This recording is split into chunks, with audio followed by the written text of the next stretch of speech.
정관용의 지금 이 사람.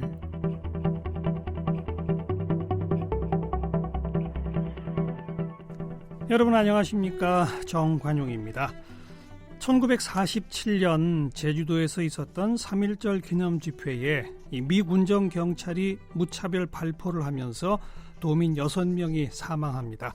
네, 이 제주의 오랜 아픔인 4.3 항쟁, 이런 폭력적 탄압으로부터 시작된 거죠. 그리고 여수의 14연대에는 이 제주 도민들을 토벌하러 가라, 이런 명령이 떨어집니다만 이 14연대는 무고한 백성을 무참히 학살하는 것 거부한다고 밝히죠. 여순 항쟁의 시작은 바로 이렇습니다. 죽은 자는 모두 빨갱이로 불려야 했던 통한의 역사가 바로 4.3 그리고 여순 사건의 진실이죠. 뒤늦었지만 제주 4.3은 이미 법정 기념일이 됐는데, 하지만 이와 맞닿아 있는 여순 사건 여전히 역사의 뒤안길에 묻혀 있습니다. 이번에 제주 4.3 또 여순 항쟁을 낱낱이 파헤친 책, 우린 너무 몰랐다라는 책이 나왔는데요. 이 책을 쓰신 분이 누구냐? 네, 바로 도올 김용옥 선생께서 이 책을 쓰셨다네요. 네, 오늘 그래서 초대했습니다.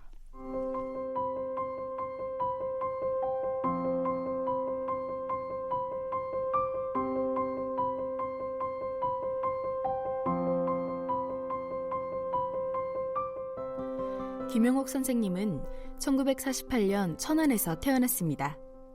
고려대학교 철학과를 졸업한 뒤 1974년에 대만 국립타이완대학 철학연구소에서 노자 관련 논문으로 석사학위를 받습니다.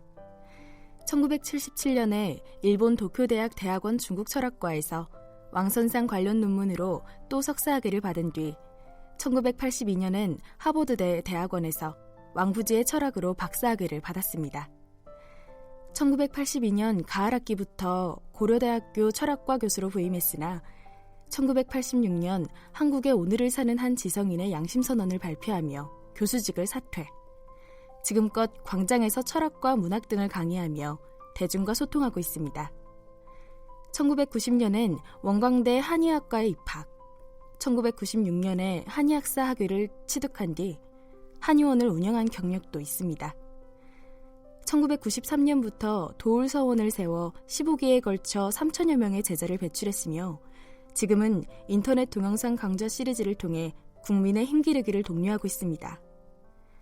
그동안 임권택 감독의 장군의 아들, 개벽, 취하선의 작가로 홍상수 감독 영화 다른 나라에서엔 배우로 출연했으며 2016년 다큐멘터리 나의 살던 고향은에선 주연을 맡았습니다. 또한 극단 미추의 창단 멤버로 전통과 현대를 접목하는 작업을 하고 한국 화가들과 도도회를, 국악인들과는 악서고회를 만들어 우리 예술의 대중화 현대화를 위해 헌신하며 국학의 기치를 드높여왔습니다.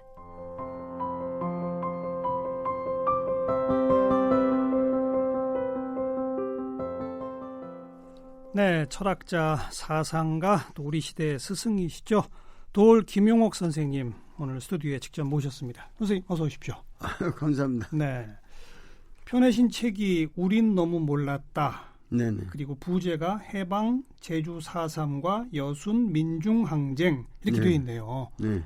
앞서 제가 철학자, 사상가, 우리 시대 스승 이렇게 소개해 올렸습니다만 네, 한국 현대사 해방 직후 요 역사를 이렇게 책으로 펴내시라고는 저는 솔직히 예상 못했었습니다. 저도 이 책의 제목 그대로 우린 너무 몰랐다 그랬지만 사실 내가 몰랐었던 거예요. 그래서 아마 국민들이 요즘 이 책이 상당히 많이 읽히고 있는 것 같은데 아마 그 저의 무지와 같이 공감하기 때문에 사람들이 같이 놀라고 같이 충격을 받는 것 같습니다. 어쩌다 근데 여기에 처음에 관심을 갖게 되셨던 겁니까? 원래 저는 뭐 고전학자죠. 그렇죠. 뭐 하여튼 세계 고전에 대한 취미를 가지고 평생을 살아왔는데 동서양 막론하시지 않습니까? 예. 근데 원래 제가 그런 고전학에 관심을 갖게 된 동기는 벌써 이 20살 약관의 나이 전후에 우리가 너무 뭔가 이 서양적인 것에 찌들려 살고 있구나. 네, 네. 그래서 우리 국학적 가치를 드러내지 않으면 예. 그때 뭐 한일회담 이후고 그 당시 사실 대학에서도 그 의식 있는 학생이라면 이제 세칭 좌파가 아니면은 네, 그 지식인 대접을 못 받는 시대인데 예. 그때 저는 그런 좌우적인 그런 입장에서 사상이나 철학이나 역사를 공부할 것이 아니라 그거를 초월하는 우리 국학을 정립해야겠다. 그런 생각이 들어가지고 국학에 전념을 하려고 보니까 우선 맥히는 게 물론 저도 어려서부터 한학을 했습니다마는 이 한문이라고 하는 예, 언어 예. 장벽 예. 그 아주 무서운 장벽이에요. 그래서 그 장벽을 꿰뚫는다고 그래서 제가 이제 고전학자가 된 거죠. 네, 한학의 네. 아주 고전학자가 되고 저 젊은 날에는 아주 거기에 심취해서 하다못해 방대한 우리 사전이라도 만들 정도로 저는 그쪽으로 아주 깊게 들어갔거든요. 네, 네. 그런데 그러다 보니까는 이제는 뭐냐면 안 되겠다. 내 본령을 초심을 찾아야겠다. 그래가지고 국학을 정립해야겠다고 보니까 우선 내가 살고 있는 이 역사부터 정확하게 알아야 될 거 아니냐. 그래서 고대사부터 쭉 내려오면서 최근 제 제자들과 더불어 이런 모임을 만들어서 공부를 해왔는데 예. 공부를 하다 보니까는 역시 현대사적인 관점이 없이는 역사를 볼 길이 없다. 현대사. 그러니까 현대사가 원점이 되어야만 정직하게 과거를 바라볼 수 있다. 네, 그러니까는 네. 오늘날 우리가 살고 있는 이 역사를 어떻게 통시적으로 바라볼 수 있는가? 이런 관점이 없이는 고조선의 역사도 내가 알 수 길이 없다. 그래서 이제 가장 비근한 이 해방 전후사라고 하는 것을 과거 우리 해방 전후사의 인식이라고 그래서 리영희 선생님 이 송건호 선생 이런 분들이 베스트셀러 책이 있었죠. 상당히 많은 책이 있었으나 그런 책이 결코 우리에게 그 시대의 모습을 정확하게 전달을 못 해줬어요. 그래서 그걸 함축적으로 철학적인 가치 판단을 해가면서 사람들이 아주 쉽게 이해할 수 있도록 요번에 이 책을 펴내게 된 거죠. 몇 해 전 만주벌판을 누비시고 고구려 발해 유적 다녀오시고 또 책을 펴내시고 제가 찾아뵈서 인터뷰했던 기억도 납니다만 그런 우리의 오랜 역사 이걸 제대로 정립하려면 현대사부터 하나로 꿰뚫어야 되겠다. 이거로군요. 그런데 그 현대사에도 한국 전쟁도 있고 좀 더 뒤에 가면 4.19, 5.16도 있고 쭉 있습니다만 특히 제주 4.3과 여순에 주목하신 이유는 뭘까요?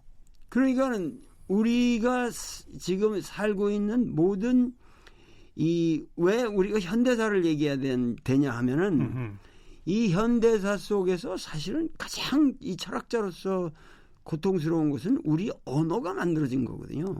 우리 언어 자체가 한국어가 원래 있는 게 아니라 그게 역사와 더불어 만들어지는 건데 우리 인식을 전부 구성하고 있는 언어가 이 조작된 거란 말이에요. 전부. 예를 들면 빨갱이다, 공산주의다, 자본주의다. 사실 길거리 지나다니는 사람 보고 공산주의가 뭐냐, 자본주의가 뭐냐 그 정의 내릴 사람이 누가 있어요. 그러니까 그런 어떤 허황된 언어들에 의해서 우리 사고가 전부 이렇게 조작되어 있는데 그 원점이 결국 해방 공간에서부터 우리 찾아야 되고 그 해방 공간이라고 하는 아주 비주체적인 이 백큐엄 하나의 공백 상태를 메우는 과정에서 발생한 사건이 제주 4.3이고 여순인데 이것은 단순히 우리가 국사라고 하는 이 현대사의 한국사라고 하는 시점에서 다룰 것이 아니라 이것은 세계사의 소위 말해서 냉전 질서라고 우리가 말하는 20세기 세계사의 원점이 이 한국에 있는 거예요. 그렇죠. 네, 네. 그 원점을 우리가 파헤쳐야만 오늘 우리의 모습도 알 수 있고 사실은 미국사도 이해할 수 있고 일본사도 이해할 수 있게 된다는 네. 거죠. 네. 제주 사태, 4.3 사태라고 불렀었고요. 네. 여순 반란 사건으로 반란이라고 우리가 그랬죠. 배웠습니다. 네. 근데 그런 그 사태, 반란, 그다음에 빨갱이, 토벌 이런 용어 자체가 네네. 지금 방금 선생님 표현하신 해방 3년 비주체적 공백의 상황 네. 그것을 잘못 메워낸 거군요. 네네네. 그렇죠. 네. 그러니까 해방은 우리가 주체적으로 꽉 찬 해방이어야 되는데 네네. 비주체적 공백의 3년 그 말씀 속에 뭐 많은 게 들어있는 것 같습니다. 그렇죠. 예. 그래서 저는 최근에 3.1절 날 그 문재인 대통령께서 그 기념사를 하신 부분에 있어서도 예. 결국은 뭐냐면 이 빨갱이 색깔론이야말로 하루빨리 청산되어야 할 친일 잔재죠. 대표적인 친일 잔재다 이런 말씀을 하셨는데 맞아요. 저는 그런 말씀에 아주 짙은 감동을 받았어요. 왜냐하면 우리나라 대통령이 그런 공식적인 그 자리에서 그 빨갱이란 말을 입에 낸 적도 없습니다. 맞아요. 예. 그만큼 오늘날 우리가 역사 인식이 투철해져 가고 있고 이제는 뭔가 그 말 못했던 사안을 정확하게 말해야 되는 그런 당위가 있는 시대를 살고 있고 그리고 또 용감하게 그 대통령까지 분연히 일어서고 있구나. 드골이 파리에 입성하듯이 우리나라 광복군이 예를 들면은 서울의 중앙청으로 쫙 말 타고 걸어 들어왔다면은 얼마나 좋았겠어요. 얼마나 좋았겠습니까? 근데 그게 아닌 거죠. 그게 아니잖아요. 그러니까 갑자기 우리는 사실은 해방 당한 거예요. 네. 해방 당했다는 말은 뭐냐면은 해방이란 건 풀했자 노일방자니까 풀려 놓였다 그런 얘기잖아요. 그러니까 어떠한 압제로부터 우리는 갑자기 풀려진 건데 그 푼 것이 우리 힘으로 푼 것이 아니라 풀림을 당한 거예요. 갑자기. 그러니까 그때 그 독립군들은 정말 땅을 치며 개탄했다는 거 아닙니까? 그러죠. 조금만 있으면 우리가 서울로 진격할 텐데 막 이랬다는 거 아니에요. 예. 그러니까는 그렇게 주체적으로 우리 독립을 맞이할 수 있는 그 기나긴 투쟁을 해왔고 그런 역량이 있었고 그야말로 유관순 누나가 그 감옥에서부터 3.1 만세를 부르면서 이봉창 그야말로 윤봉길 의사가 그렇게 몸을 던져서 지켜온 그런 기나긴 투쟁의 역사도 전혀 잊혀져 버리는 그러한 비주체적 공백이란 말을 제가 말씀을 했는데 거기를 메꿀 수 있는 것은 사실은 미국과 소련이라는 양대국밖에 없었거든요. 힘이니까. 바로 그 공백을 미 군정이 메꿔 가고 그러다 동시에 친일 잔재를 완벽히 청산하는 게 아니라 친일 잔재를 뭐 경찰부터 시작해서 다시 부활시키고 그러는데 그거는 미 군정도 친일 잔재의 부활도 국민들 민중들은 싫어했을 거 아닙니까? 거기 저항했겠죠. 근데 그 저항을 전부 빨갱이로 만든 거군요. 네, 그러니까는 우리가 지금 사실은 일제 시대 때의 친일파라고 하는 것은 일제의 통치하에서 일본과 협력한 사람들이지 않습니까? 그렇죠. 그런데 그 사람들은 대부분이 아주 악질적인 그 친일 경찰이라든가 특고라든가 여러 가지 그런 사람도 있다고 그러지만 대부분은 뭐냐면은 그 관공서에 취직했다든가 뭐 고시를 봐서 판검사가 됐다든가 하여튼 자연적으로 그 체제에 순응한 사람들이란 말이에요. 그렇죠. 그런 사람들은 암암리에 그 양심의 가책 같은 거라도 조금은 나는 있었다고 생각합니다. 일제시대 때는. 없으면 이상하죠. 그런데 해방이 되고 나서 뭐냐면 완전히 이들은 완전히 옴추리고 뭐냐면 일본하고 이렇게 기대서 저 권세를 누려왔으니까 그리고 다 옴추렸다가 다시 뭐냐면 미군정이 들어오면서 미군정은 한국을 통치할 능력이 전혀 없고 완전히 무지했기 때문에 이 사람들을 쓴 거죠. 이 사람들은 뭐냐면 아주 포고령을 내리면서 공식적으로 뭐냐면 일제시대 때 그 우리 유지되었던 모든 체제를 부활시켜라. 예, 예. 그러니까 경찰이건 뭐 공무원이건 모조리 다 비었던 그 관공서에 다시 다 나오기 시작한단 말이죠. 그러니까 그렇죠. 이 사람들은 그러면서 그들과 이제 결탁되는 게 그들을 대표한 게 한민당 세력이었고 그들과 예. 결탁된 것이 이승만이 왜냐하면 이승만이라는 사람은 사실 단독자로 들어온 거야. 그 사람은 네. 당이 있는 것도 아니고 투쟁 경력이 있었던 사람도 아니고 그렇죠. 한국 흙냄새도 전 맡아보지도 못한 사람이에요. 그러니까 네. 그런 사람이 들어와서 이제 그러한 친일 잔재 세력과 결탁이 되니까 그 소위 말해서 우리 친일파라고 하는 사람들은 완전히 반공주의를 표방하면서 이승만의 꼭두각시 노릇을 하면서 자국민을 탄압하고 죽이는데 그것이 과거에는 친일파처럼 인식이 됐는데 이제 해방 이후에는 애국자로 둔갑하는 거죠. 애국 반공으로. 애국 반공으로. 그렇죠. 그러니까 이런 황당한 일이 그 과거 저 국민들의 입장에서 본다면 예. 아니 갑자기 이 친일파 놈들이 갑자기 애국자가 돼서 총칼로 막 찔러 죽이니까 국민들을. 네, 네. 그러면서 그들을 이승만이 지원하고 그것이 미국의 의지인 것처럼 전부 이렇게 둔갑을 시켜서 예. 사태를 이끌고 가는 그런 형국에서 터진 게 제주와 여순이죠. 여순인데 네. 제주도의 경우만 해도 그 제주도라고 하는 것은 일제시대를 통해서 사실은 엄청난 사람들이 오사카 거기 배가 전기 연락선이 있었기 때문에 예, 예. 오사카 지역에 엄청 가서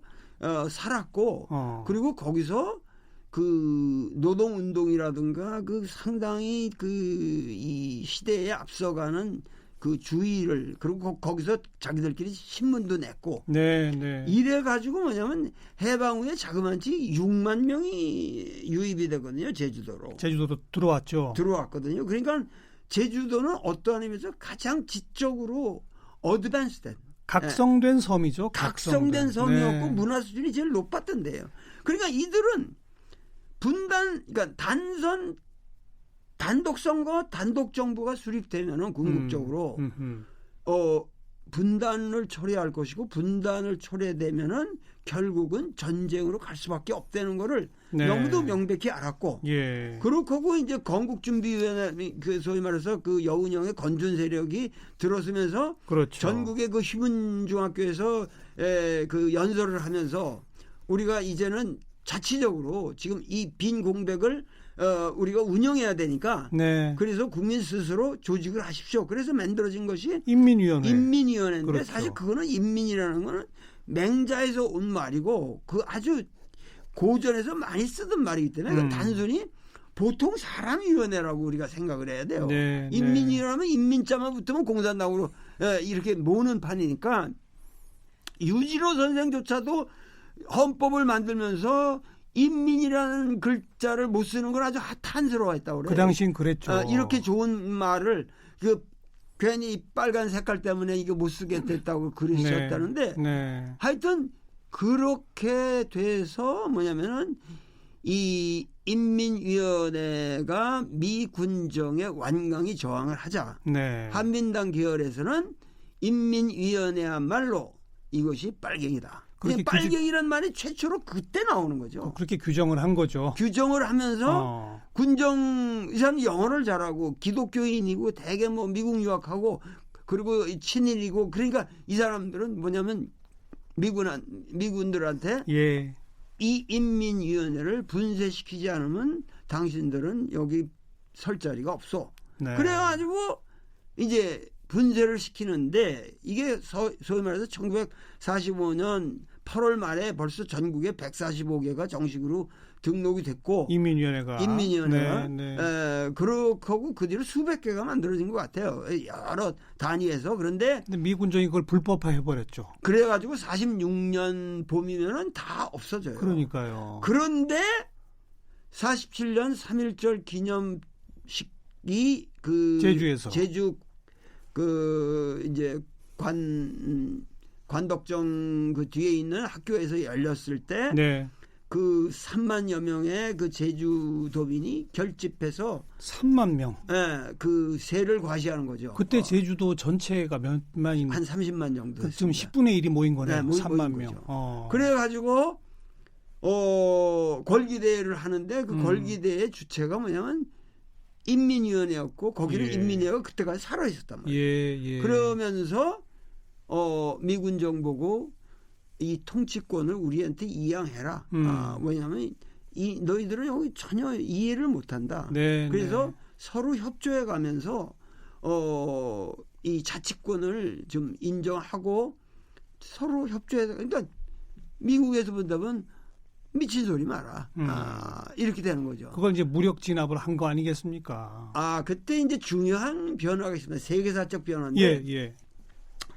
그 47년 봄까지만 해도 뭐냐면은 미국과 소련이 미소공동위원회라든가 이런 시절만 해도 한국을 서로 간에 직접 통치한다는 생각은 없었어요.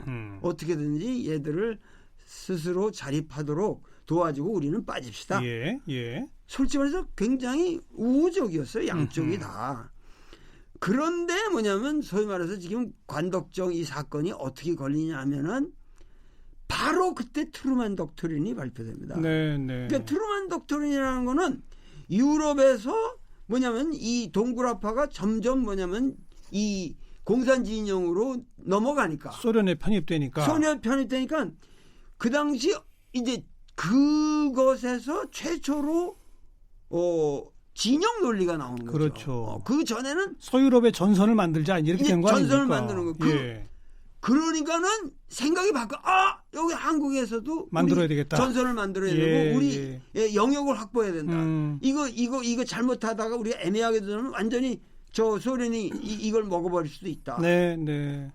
그러니까 사실은 전후의 이 비극적 상황이라는 것은 사실은 한국 역사가 당한 모든 것은 일본이 당해야 마땅한 겁니다. 그래야 되는데. 일본이 전범이니까요. 근데 미국이 일본은 싹 봐주고 그냥. 미국은 일본은 완전히 그냥 도와주고 보호하는 나라 영역이 되고 그 일본이 받아야 할 죄를 한국이 뭐냐면 일본의 적대국으로서의 대우를 우리가 받는 거죠. 그렇죠.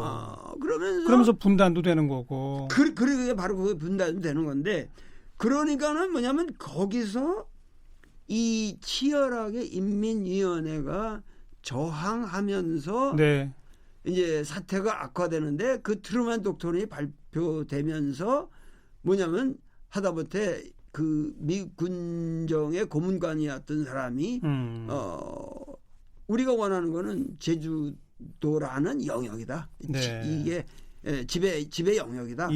여기 있는 30만 인민들 다 쓸어 죽여도 상관없다. 이런 흉악한 말들을 막 하기 시작합니다. 그런 의미에서 아까 김명호 선생님께서 이 제주 여순 이거는 미소 냉전의 시작이다. 라는 표현이 거기서 또 나오는 거로군요. 거기서부터 소위 말해서 그 구라파는 어차피 그렇게 해서 나토하고 이렇게 대립적으로 이제 동굴아파 거를 했다가 이제 나중에 고르바체프가 나오면서 이거 붕괴되지 않습니까? 근데 그러한 것이 실제로 사실 이 동아시아에서는 뭐 그런 방식으로 이루어질 게 아니었는데 이제 이 제주 4.3 이런 걸로 인해서 완벽하게 이제 여기가 그 냉전 질서의 가장 극명한 대립 상태로 가게 되는 거고. 그러면서 세계에 사실은 냉전이라고 하는 구도가 사실은 만들어지게 되는 여기서 만들어진 거죠. 그래서 참 오랜 시간 제주에서 이 피해했던 저항과 사륙이 지속됐고 희생자도 엄청 어마어마하지 않습니까? 3만 명이 넘죠. 그렇죠. 그나마 제주는 얼마 전부터 우리가 법정 기념일로 다시 재해석하는 그런 성과를 그나마 우리가 거뒀습니다. 그런데 지금 선생님께서 강조해 주신 이건 세계사적 관점에서 다시 재조명해야 할 사건이다. 민중 항쟁으로 이름 붙이는 것이 옳다. 이런 거죠? 그렇죠. 그러니까 제가 이 책을 우린 너무 몰랐다라는 이 책을 쓰게 된 것은 사실은 구체적인 목적이 있습니다. 네. 뭐냐면 이 책이 많이 읽히고 예. 많은 사람들이 여기에 대해서 각성함으로써 나는 제주 4.3 특별법이 만들어진 것처럼 네. 여순 민중항쟁 특별법이 네. 제정되어야만 한다. 예. 그래서 국회에도 지금 제출이 되어 있고 예. 그런데 이런 것들을 다 지금 무시하고 있단 말이에요. 그런데 예. 이런 걸 어떻게든지 그 사람들의 의식을 일깨워서 그 여순 특별법이 만들어지고 이 해원이 이루어지지 않으면은 참 이게 문제다. 사실은 네. 말이죠. 예. 4.3이라고 하는 거는 제주라고 하는 특별한 고립된 섬이라는 공간에 gat혀 있었기 때문에 우리가 오히려 몰랐어요. 네. 그런데 사실 우리가 이 제주 4.3을 비롯한 소위 말해서 이 냉전의 원점이라는 걸 우리가 몸소 이렇게 뼈저리게 알게 된 것은 우리가 어렸을 때 여순반란이라고 부르는 네. 이 사태가 만든 거거든요. 그러니까 네. 여순민중항쟁이냐말로 뭐냐면 사실은 우리나라의 해방 이후의 이 역사에 있어서 가장 뭐냐면 우리가 반공 우익 파쇼 정권이 계속 서게 되는 이유가 된 거예요. 네, 그리고 네. 하다못해 우리 최근까지만 해도 광주 민중 항쟁을 가지고 이렇게 망언들이 계속 나오죠. 흉악한 망언들이 나오고 있지만은 예. 그 전까지만 해도 그 뭐 김대중 그런 빨갱이 네. 그 맘도 그 얘기했어요. 그뿐만 아니에요. 전라도 사람 그러면 전라도 사람 이상하게 봤거든. 우리 때도 뭐 하와이 족속이니 뭐 이러면서 천시하고 이러면서 전라도 이퀄 빨갱이. 그것의 뿌리가 이 여순에 있다. 그게 여순. 저는 여순 반란 일으켰던 놈들이야 다 이렇게 하고 도매금으로 다 넘어가 버리는 거죠. 네, 네. 그러니까는 이 여순이라고 하는 이 사태야말로 우리가 이 해방 후 전후사의 인식을 고치기 위해서는 우리가 철저히 규명해야 될 것인데. 알겠습니다. 네. 오늘 제주 4.3 그리고 여순 말씀 듣다 보니 시간이 훌쩍 지나서 네. 여순의 진실에 대해서는 내일 좀 이어서 네네. 바로 말씀 듣도록 하겠습니다. 네, 또 올 김용옥 선생님과 함께하고 있습니다.